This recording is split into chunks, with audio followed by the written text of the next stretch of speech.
Redshift here, doing my part to shift perceptions out of the pink and into the red. Okay, so this is my this is Eastern Wisdom Part 2. This is the second video. It's going to read the rest of, I wouldn't really call it a script, it's a collection of quotes and stuff like that. And so, hopefully, if you like the first Eastern Wisdom Part 1 video, hopefully you like this video. Wang Xiangzai also said, if moving or not moving, the practitioner should ask, why so? This is a very, very good comment. It shows that like all movement should be fully conscious. You shouldn't just punch with your left hand. You should be fully aware of what it feels like to be completely consciously kinesthetically aware of your left arm before you punch.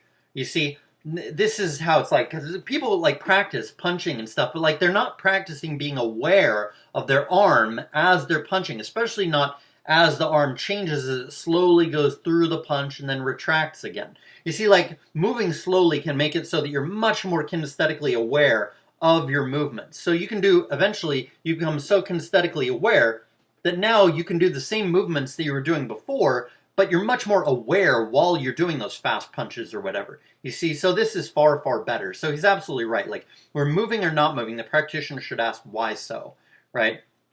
You should be aware if you're standing, you know, in Zhang and if you're moving, doing, you know, it's not Shi Li. Maybe it's called Mokabu. I can't remember which of those those I Chuan movements is like kind of like Tai Chi. It's like free-form Tai Chi, though. Like you move however you feel like it.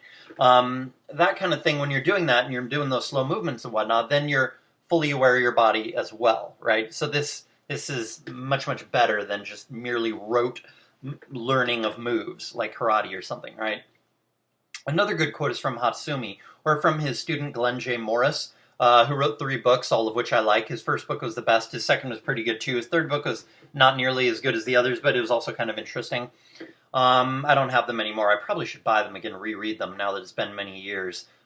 See, you know, how they seem to me now. Now that I'm a materialist, now that I know a lot more, now that, you know, I understand people a lot better, you know, etc., right? But anyway, it was either Hatsumi or Glenn J. Morris who said, quote, surviving takes both endurance and creativity. I wrote the quote down in one of my notebooks a long time ago, but I didn't write down who the quote was from, but I think it's one of those 2 guys. Another good quote, I think from Glenn J. Morris, said, quote, we learn best that which gives us pleasure, unquote. And another quote, also, if I remember correctly, from Glenn J. Morris says, don't try harder, try softer. Glenn J. Morris also said, quote, good manners and listening skills generate friendship, unquote. He was a pretty wise guy, pretty smart guy. I like that Glenn J. Morris. He ended up reaching 6th level black belt in Budo Taijutsu. I think it goes up to 10 black belts, and then there might be some levels after that. I'm not sure, though. I can't remember. But, yeah, so he was pretty accomplished. And he was also one of those guys who's kind of like a top 1% guy, in that he's very charming, but he's also very intelligent, but he's also kind of, he's very interesting in that he's probably like a mix of like callousness and nobility at the same time, you know what I mean? You know, who knows whether he's probably a bad person in real life. These kind of guys, they come off like they're really good people, but they're really noble and righteous and stuff, but really they're actually not so good. You know, and he was like divorced 3 times, so, or he's married 3 times. I can't remember if the 3rd marriage lasted or not, but he died kind of young, not young, but like I think in his early 60s or something, or maybe his mid 60s he died. So he didn't live all that long, but that's probably mainly from the abuse of his body he did when he was younger, before he got into martial arts and meditation. He drank and smoked a lot and stuff like that. But yeah, he's one of these guys who's like, you know, quite charming and intelligent, but also kind of callous and stuff like that. But I think he's probably a bad person in real life, you know, or else his marriages would have lasted, right? Or maybe he's just a partial psychopath, and that's why his wives all his wives, none of those marriages lasted, because, you know, women want to be loved. So if a guy is callous, women respect that strength, so they're attracted to those guys. So these guys can get laid a lot, but women don't want to stay with those guys because women need love. Women want bad boys, but they need love. So, women actually end up settling with guys who are more loving because women need that. They need that affection and gentleness and kindness and stuff, right? And they're not going to get that from those top 1% callous, partially psychopathic guys. You see, so this is why women, even virgins, will often divorce or even cheat and then divorce these top 1% guys, because these top 1% guys are incapable of showing women the affection and love that they need, So this is why that kind of thing actually happens. So these guys have no trouble getting laid, but they have big trouble keeping a marriage together. Another good quote says, quote, "Motion follows stillness. Stillness follows motion. Motion contains stillness. Stillness contains motion." I thought this is also quite a true quote, a very yin-yang, very Zhan Zhuang, Tai Chi type of quote, but it's quite true, quite profound, right? Because like when you're standing still in Zhan Zhuang, you're holding the pose, you notice you are still moving. Your balance is shifting a little bit. You can't really help it. Your arms are, moving a little bit. Your head and your spine are moving a little bit. You're trying to be as still as possible, but you realize you're not really still. You're still moving all the time, even if you're trying to be as still as humanly possible. And when you're moving, you can also be still, because it's like it's a form, and you've done the form many times before. You know what comes next, and it's like there's motion, but the motion is predetermined, or it's just because it's still, the motion, like Tai Chi, is still because it creates tranquility. So then you're moving, but you're really in just one calm state of mind the entire time. So really, yes, motion does contain stillness, and stillness does contain motion. This is really, really true. And being still for too long leads to wanting to get up and move. And moving for too long leads to wanting to sit down and rest. Meditation or sleep or whatever, you see. So this quote is very, very, very true. Another quote is this: "The wise man, after learning something new, is afraid to learn anything more until he has put his first lesson into practice." Unquote. I can't remember what this quote is from. It might be from the I Ching, but wherever it's from, this is absolutely true. This is so true. The wise man should, the wise people do make sure they don't learn anything else until they've mastered this first thing. Because if they learn more things, it's just going to fuck up their remembering or their practicing the first thing, and then they're never going to learn any of it very good. You see? So the wise man is afraid to learn something new until he's put the first lesson into practice. This is really, really true. And if everybody could follow that principle, the world would be a much, much better place. Another quote is from Sun Lutong. I can't remember. I think he was a Tai Chi master, or maybe he was a Taoist, or maybe he was both. I can't remember, but because it's been many, many years since I read about him. But he said, quote, "The idea is for the qi to transform into spirit," unquote. And I'll also add that Jing, that is sexual energy, is said to be able to turn into qi. So the whole practice of Taoism, alchemical Taoism, is to turn the Jing, the sexual energy, into qi, and then turn the qi into Shen, or spirit. And I'm not sure if the turning qi into Shen, into spirit, is the... You could equate that with the numinous, higher states of mind, enlightenment, etc. But I'm not sure if that is equivalent to the creating of the, what is it called, the infant, or something like that. Like there's this spiritual baby that's supposedly born in your body from the qi, from the Shen, or from the qi. I'm not sure if the Shen is synonymous with the giving birth to the immortal infant, or if it's like you have to turn spirit into the immortal infant. But, that's another step, but that's kind of a different topic. But we all know that practicing nofap gives the celibate man a lot more energy, and then this energy can be turned into spiritual energy, mental energy, the clearer mind that is called enlightenment. This is why Buddhist monks, Hindu monks, Catholic priests, etc. all conserve their sexual energy, because it is necessary, or at least greatly useful, in helping a person attain more advanced states of mental, emotional, spiritual development. And here are the 9 formless Dakini teachings. Dakini is like a kind of like a supernatural, maybe enlightened being. Almost like, I don't know. I don't know what you would really call it, but you might call it... They're not really... they're not Dharmapalas. They're not guardians of the Dharma. And they're not deities or bodhisattvas, but I think they are enlightened. So maybe they're just like a manifestation of a Buddha or something, like a minor manifestation, or maybe they're more like enlightened fairies or something like that.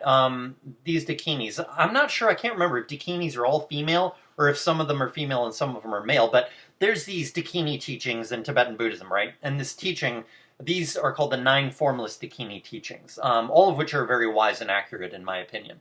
I've had glimpses of some of these things, and so I know that these teachings are correct and wise and point to real experiences that one can have if one trains one's mind and body properly. The first Formless Dakini teaching is loosen the knot of the mind. The second teaching is act like a sword striking water. The third teaching is chase the sun of realization. The fourth teaching is see Samaya in the mirror of your mind. The fifth teaching is see that the light of awareness is wisdom. The sixth teaching is turn the wheel of the channel and the wind not. And a little note here, the wind is the Tibetan Buddhist term for the tantric term for chi. They say wind, but they're talking about chi. And when they say channel, they're talking about the meridians that the chi flows through. So, channels and meridians are the same thing, and wind and chi are the same thing.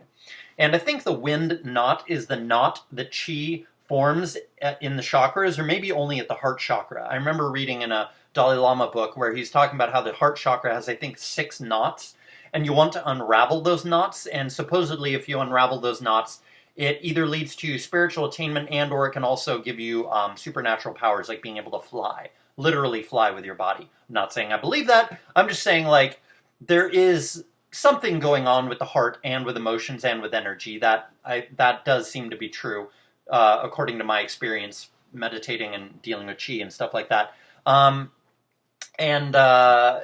Trying to channel chi up the back and focus on the heart chakra and this kind of thing. I don't have a whole lot of experience with this, but I've had a few experiences that lead me to believe there is something going on there. This isn't just total nonsense. They are talking about something. I don't necessarily think it's any kind of supernatural energy or whatever, but it's something that they're using these words to describe, right? So when you unknot the heart, that might be a real change in something related to the body and or the nervous system that allows you to attain maybe a greater clarity of mind or a more compassion or something, right? You're talking about real things here. And number 7, the 7th Formless Dakini teaching is see the outer mirror equalizing taste. And a little note here, this is the one taste spoken about in Mahamudra, in my opinion. I think they're talking about the one taste that the Mahamudra school talks about. The Mahamudra school, I believe, is founded by Milarepa, or it descended from him. Maybe he didn't found it because he had teachers too, but he was taught by Marpa. Marpa was taught by Naropa, and then Milarepa was taught by Marpa, and then Milarepa taught Marla. Or no, maybe he taught Marpa. I can't remember. Tilopa taught Naropa, and then Naropa I think taught Milarepa, and then Milarepa taught Marpa. Yeah, and then it went down from there, and that was the Mahamudra school, if I remember correctly. So in this kind of realization, you start to see that all experience, sight, sound, smells, taste, thoughts, everything has this flavor. It's the same through all of it, right? And so this is what they're talking about when they say see the outer mirror equalizing taste. They're talking about attaining a level of spiritual realization through meditation that you can see that all experience actually has this same taste of it. It really is true. I've had little glimpses of this once or twice, and it really is true. Maybe more than once or twice, maybe 3 or 4 times I've had this kind of experience, but it really is true. All experience does have the same flavor. I'm not great at concentration, and I'm not super great at keeping the precepts. I try to keep them, but there's certain ones that I break on a regular basis or whatever, so this actually undermines sustaining these kinds of realizations. Also, since I don't meditate enough, I don't meditate 8 hours a day or anything, I meditate maybe, not even every day, but when I do meditate, it's usually half an hour or an hour or something, so that's not necessarily enough to keep that realization sustained, you know what I mean? But I have had glimpses of it, so I do know it is true. And then the second to last of the 9 Formless Dakini teachings says, see the Mahamudra of self-liberation. And you could say that this is probably related to that Dzogchen teaching, which is a Nyingma teaching, I think. I think Dzogchen is part of Nyingma, and Nyingma is one of the other 4 schools of Tibetan Buddhism. You got the Nyingma, you got the Gelugpa, you got the what is it called? No, it's not called Mahamudra, that Milarepa school. I don't think it's called Mahamudra. What is it called? Kagyu. Right, the Mahamudra is the teaching of the Kagyu school, but the Mahamudra is not the name of that school. The Kagyu is the name of that school, and the Mahamudra is the teaching of that school, and it does come down from Milarepa. So there's the Nyingma, the Kagyu, the Sakyapa, the Kagyu, the Nyingma, the Sakyapa and the what is the one? The one that's the Dalai Lama is part of. Oh, God damn it. I think I mentioned it earlier, just a few seconds ago, like 20 seconds ago or 30 seconds ago. So there's those four schools. The school of the Dalai Lama, then there's the school of the Sakya, the school of the Nyingma, and the school of the Kagyu, right? And the Mahamudra is the teaching of the Kagyu, but I believe the Dzogchen teaching is kind of like Zen. It's very similar to Zen, but I believe it's of the Nyingma school. And in Dzogchen, they say recognition and liberation are simultaneous, which is probably a similar thing to what they're talking about here when they say, see the Mahamudra of self-liberation. And Mahamudra means great seal, or great, like, it's called a mudra when you do those finger things that they do in, like, Hindu meditation and stuff. But that's also symbolic, I believe, of certain mental attainments as well. And the last of the 9 formless Dakini teachings says, hold the jewel of great bliss speech. I assume this is a teaching about either practicing right speech or about teaching the Dharma after you attain enlightenment. I'm not sure, though. Another interesting thing related to martial arts is that Chin Na, that is joint locking, or maybe it's joint striking, I can't remember. Look it up if you want to know. There's probably a Wikipedia page about it. Chin Na is spelled Q-I-N space N-A, and they're both their own words, so it's like, capital Q, capital N. Anyway, like I was saying, Chin Na conquers wrestling, and wrestling conquers kicking and striking conquers Chin Na. Elegant, don't you think? So, no one thing is the ultimate, right? Like, this is why better, now that not martial arts, but like, let's say Western martial arts have evolved, it's become the whole MMA thing, because it's now realized that, yeah, one martial art is not enough. You can't just do karate or just Brazilian Jiu-Jitsu or, just anything and have that be enough. You have to learn, like, all of them. You have to learn, wrestling, grappling type of things. And you have to learn striking, kicking and punching, like kickboxing or whatever. And you also have to learn, other things like joint manipulation or whatever, right? Like joint striking or joint locking or whatever that other one is. So each have their own weaknesses and strengths, right? Like only if you know all three are you able to be well-rounded enough to be pretty strong, right? Although if you're really, really good at one, like, boxing or karate or joint locking or striking or, wrestling or whatever. You could be really, really good at one, and you might be able to beat someone who knows all three, but if that person who knows all three is not a master of any of them, right? Like a boxer could kick an MMA fighter if he's good enough, fast enough, strong enough. He could, if he's a kickboxer, he could kick him in the head once and boom, the fight's over. Or he could knock him out in one punch and then it's over, right? So it's not necessarily saying that it's better to do all three, but like, if you want to be a well-rounded fighter, you have to know all three, right? Which is why MMA exists these days, right? But even knowing one can be really good, especially if you're really, really good at that one thing, right? But like an MMA fighter, he has like protective gear to protect him, right? Like when he's getting punched in the head by the striker, it's kind of unfair to the striking school because this guy, the punchers, they have pads and stuff on their knuckles, but in a real fight, a life and death fight, the boxer might be able to kill the MMA fighter because he's so strong and so fast, just bam, one punch in the head, and the MMA fighter could die. I remember reading about this one girl who, she wasn't even any kind of fighter or anything. She's just an average girl, and she punched a guy in the head, and he died. Just like an average guy, average girl, she punched him in the head, and he died. That can happen. You can punch someone in the head, one punch, and they die. That happens. So, it's not necessarily always better to know all three martial arts. All three schools, one martial art of each of those three schools, right? I also want to read this quote by Goenka. Goenka said, continuity is the secret of success. And I think that's really true, which is why I wanted to read it.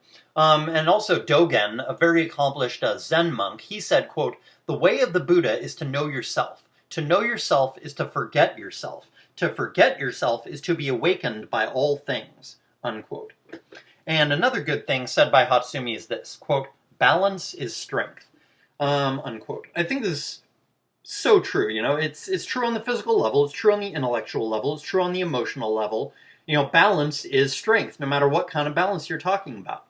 Hatsumi also said, quote, the violence man commits is self-destructive, unquote. And I think this is also very true. And another thing Hatsumi said that I like is, quote, the highest reach of art is simplicity, unquote. And this also seems to be very true to me. I mean, just look at how simple and clean the art of the acclaimed comic book artist John Cassaday is. He's probably the best artist working in comics these days. I would say probably Frank Quitely is number 2, but John Cassaday is right up there at the top. He probably is. He probably almost certainly is the top guy, which is why he's won multiple awards. You know, like comic book, you know how like movies have awards and TVs have awards. They have the Emmys. You know, there's the Oscars for movies, the Emmys for TV shows, and you know, there's whatever other things for independent films and stuff. Each little genre or whatever. There's awards for fantasy novels and stuff, and sci-fi novels like the Hugo and the Nebula Award and the Hugo Award. So like comics have their own awards, and they're called the Eisner Awards. And John Cassaday has won the Eisner for Best Artist multiple times because he is the best comics artist out there these days, or at least was a few years ago. He's probably still the best. I think I might have seen some other artists that are copying his style now, unsurprisingly though, because he's such a good artist, right? So, but look at how clean and simple his lines are in his art. It's very clean, very simple, right? But yet at the same time, not overly simple or cartoony or anything. It's sophisticated drawings, but as clean and simple as they can be made. You know what I mean? So it's really true that the highest reach of art is simplicity. Another thing I want to say, I want to read this quote, which says, quote, "Even though very highly skilled, Wu Yi-hui never put himself forth as having any skill." Unquote. In other words, he was humble, just like masters Chen Fa-Qi, Wang Xiangzai, and Yang Luchan were. Can't remember who Wu Yi-hui was, whether he was the Liu He Ba-Fa master who beat Wang Xiangzai, was only one of 2 men to consistently beat Wang Xiangzai in 10 matches. He beat him all 10 times, whereas Wang Xiangzai beat every other one of the 1,000 people that he fought. One person fought him to a standstill. Fought him in 10 battles. The other guy won 6, and Wang Xiangzai won 5 of the fights. And 2 other people won 10 out of 10 fights against him. And every other, the 997 people who Wang Xiangzai fought, he beat them. So Wang Xiangzai was incredibly talented, and yet there was this one Liu He Ba-Fa master that beat him. I can't remember if his name was Wu Yi-hui, or whether Wu Yi-hui was like an old-timey Tai Chi master or something. I can't remember who Wu Yi-hui was, but if you want to look it up, it's spelled W-U space capital Y-I-H-U-I. So that's how you spell his name in case you want to look it up. Another good quote is by Koichi Tohei, or Tohei, I'm not sure how you pronounce it. I think he's Japanese. If I remember correctly, he was either a Taiki Ken or an Aikido practitioner. And he said that he cultivated Qi to develop good character, and then he cultivated good character to develop Qi. And here's a famous poem by the critically important Pure Land Buddhist figure named Ipin Shonin. The poem says, "When I chant, both Buddha and self cease to exist. Namu Amida Butsu, Namu Amida Butsu." Unquote.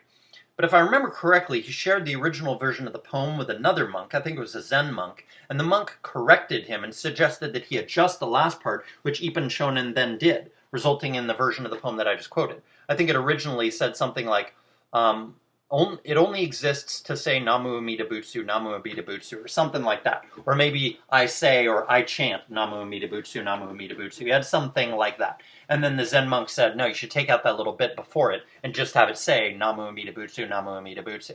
So then the final version of the poem said, when I chant, both Buddha and self cease to exist. Namu Amida Butsu, Namu Amida Butsu. So, that's a pretty famous Pure Land poem, and I think it's quite good and quite interesting. And considering the Zen monk correctly corrected Ipin Shonin, I guess the Zen monk was closer to enlightenment than Ipin Shonin was, right? Unsurprisingly, because Zen monks are, in a sense, better than Pure Land Buddhist monks, who are mainly faith-oriented rather than enlightenment-oriented. And here's another quote. Quote, "Take care of the small things and the big things will take care of themselves," unquote. Which is actually, in a sense, kind of similar to that famous Chinese quote, which says, "The journey of 1,000 miles begins with the first step," right? And here's a few more quotes. One of them is from Milarepa, like I said, the founder of the Kagyu School of Tibetan Buddhism. But I think all three quotes are from him. But these 3 quotes go, number 1, "I practice how to animate awareness." And the second quote says, "Rest in the realm of reality." And the third quote says, "Not being attached to the pool of tranquility, may I generate the flower of insight." And that's the one which I'm almost 100% certain is by Milarepa, that last one. And here's a good quote attributed to Buddha Shakyamuni. And Shakyamuni, in case you don't know, is the historical Buddha who lived in India about 2,500 years ago. The quote says, quote, "The past is like a dream, the future as a mirage, while the present is like clouds," unquote. And Masaki Hatsumi also wisely said, unquote, "Don't mistake self-satisfaction for spiritual enlightenment," unquote. Hatsumi also said, quote, "Stoicism and endurance are very important," unquote. And I also wanted to read the 4 principles from the second course of each one. It was either created by Wangxiang Zai. It's a short little paper. I don't know if it's like 10 or 20 pages long or whatever, but it's a sort of like teaching about how to practice each one. Wangxiang Zai's martial art that he created in the, I don't know if it was in the late 1800s, the early 1900s, or the mid 1900s, whenever it was. He created this new martial art kind of based on his martial arts experiences from learning other stuff. And I don't remember whether Wangxiang Zai or one of Wangxiang Zai's students created the second course of each one paper, but whoever wrote it, it used to be free online. You can read, and if it still is, you can read it online. But it had 4 basic principles, and the 4 basic principles were: number 1, producing a feeling with a fixed method; number 2, giving up the method after getting the feeling; number 3, letting the feeling follow into everything; and number 4, personal feeling leads to complete awareness. This is pretty interesting, I thought, also quite accurate. I didn't so much feel like that's true about each one, even though I practiced standing stake meditation, but not exactly each one. Although I have practiced quite a bit of standing stake meditation, Zhang, which is the main practice of each one, and Tai Chi and other things. But I do recognize the truth of these 4 principles here from having practiced a lot of meditation, like, mantra meditation and other kinds. And here's a quote from Tilopa that he said to his student Naropa. Quote, "Son, it is not by mere appearances that you are fettered. It is by craving and clinging." Or he said, "It is by craving or clinging." I think he's referring to the fact that craving and clinging are super closely related. Like, craving creates clinging. So they're kind of almost, in a sense, the same exact thing. Right? So he said, "Son, it is not by mere appearances that you are fettered. It is by craving or clinging," unquote. Another great quote is from Takuan, and it says this, quote, "The mind should be nowhere in particular," unquote. And here's a Zen riddle, which is pretty good. It says, quote, "When you seek it, you cannot find it," unquote. Which is actually what Tibetan Buddhism says about the self. The Tibetan Buddhists practice the practice of looking for the self. They examine their mind and their body, trying to find the self. And the more they try to find the self, the more they realize that they can't find it. It doesn't exist. And then this gives them confidence in the Buddhist teaching that there is no self. Because it really is true. The more you look for it, the more you cannot find it. Just like anything. Like, you examine anything and you won't be able to find it. It's like, what is a computer? Well, there's the screen, and then there's the CPU, and there's the motherboard, and then there's the RAM, and then there's the hard drive, and all the rest of the pieces. But, like, is the hard drive the computer? No, because without a CPU, it's not a computer. Is the CPU the computer? No, because without a screen, it's useless. Are the screen and the CPU the computer? No, because without a hard drive, they're useless, etc., etc. You see, so you use this principle of, like, seeking it and you can't find it. This is true about everything, not just the self. But anything you can try to think up or look for or whatever, examine, this principle ends up being true. Everything is just made up of pieces, and therefore none of those pieces are the thing, especially if you, like, just conglomerate those things all together in a different order, like a pile of CPU and a hard drive and screen and all the rest of it, but it's not put together properly. That's not a computer either. You see, so there is no computer. There really isn't.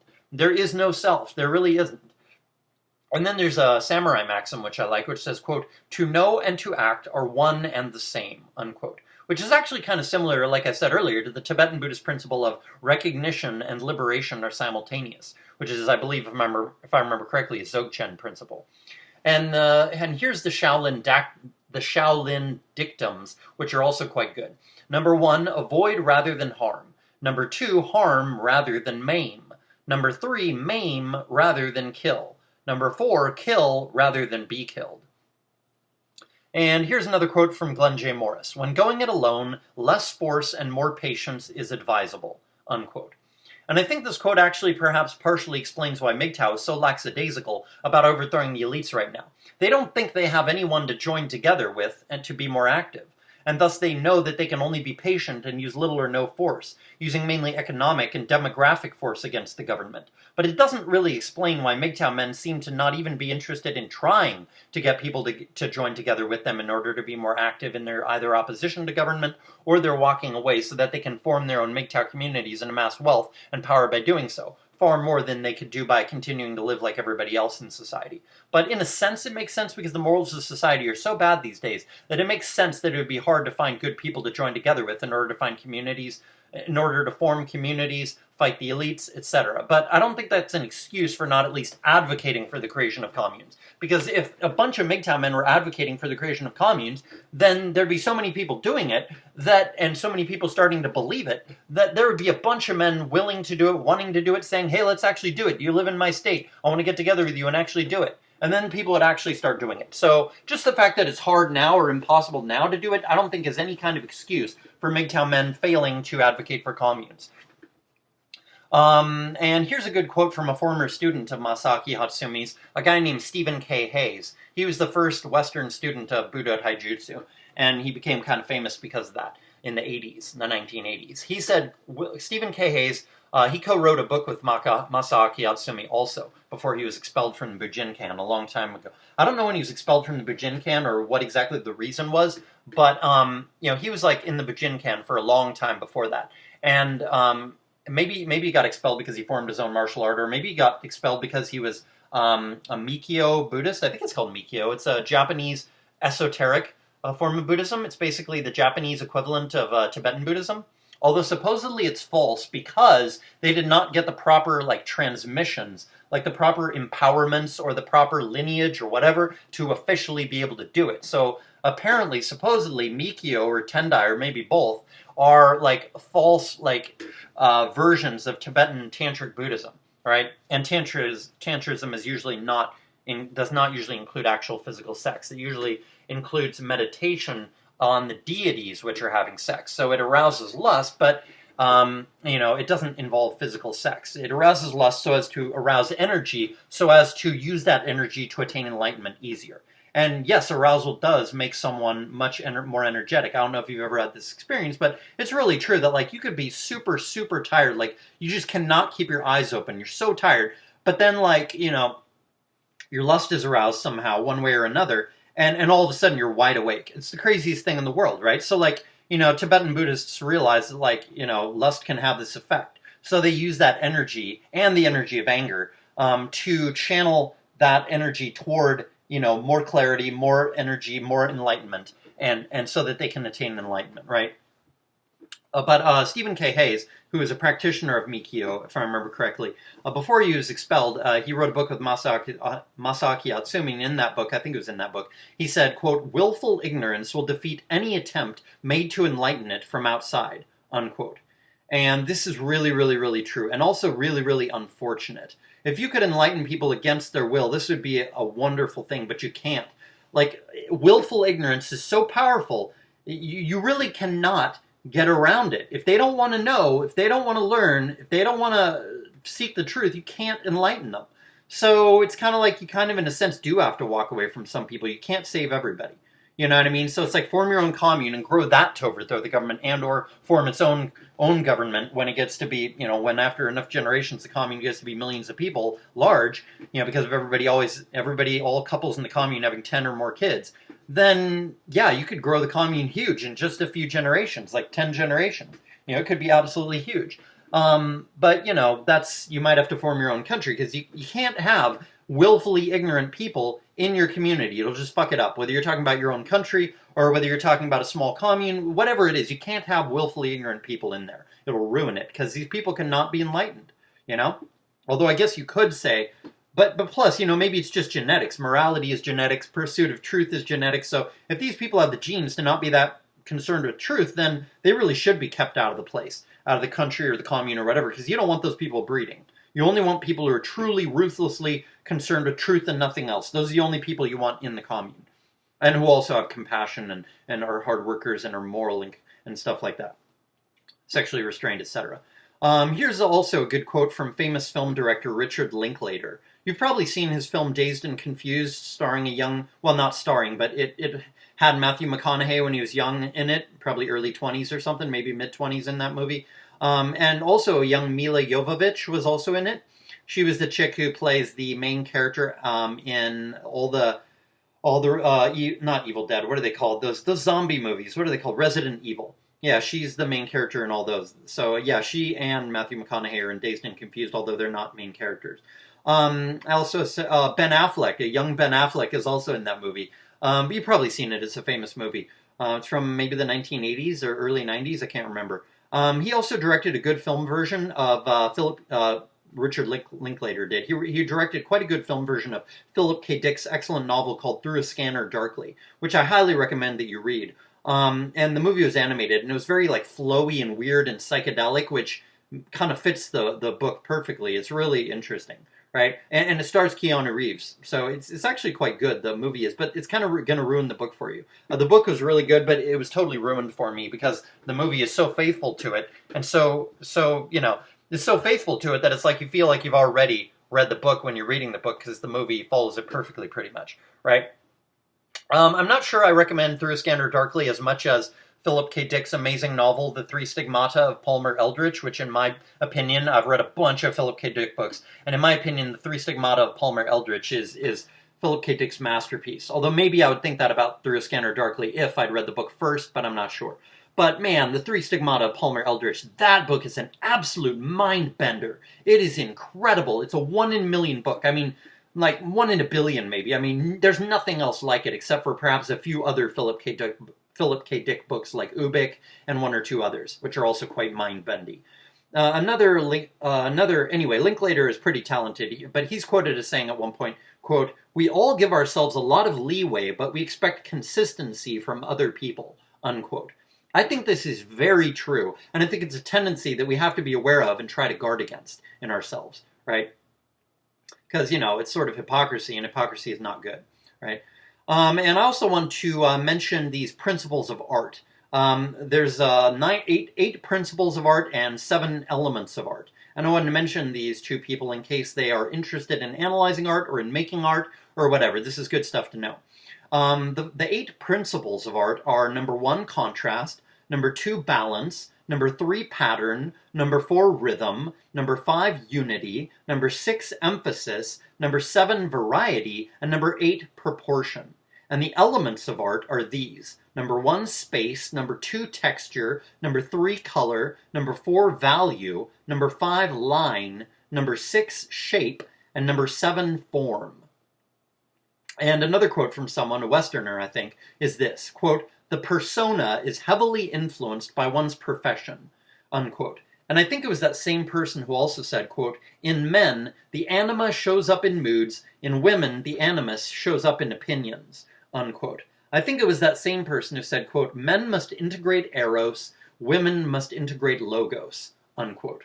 Someone else said, quote, "If you have momentum with something bad, don't even start. One bit can often send one down a path that they cannot turn back from," unquote, right? Like, if you used to be addicted to cigarettes and you're sober and you've been, whatever you call it, you don't smoke, you haven't smoked for years, it's best to not even, smoke, not even take one little puff from a cigarette, because that can send you down the path of smoking like a chimney again. You know what I mean? Same thing with alcohol. Don't even take a little bit of a sip. And if you're in the beginning of recovery, don't even be around other people who are drinking, right? Like, if you have momentum with some kind of bad habit, don't even start. One bit can send one down a path that they can't turn back from. This is very true.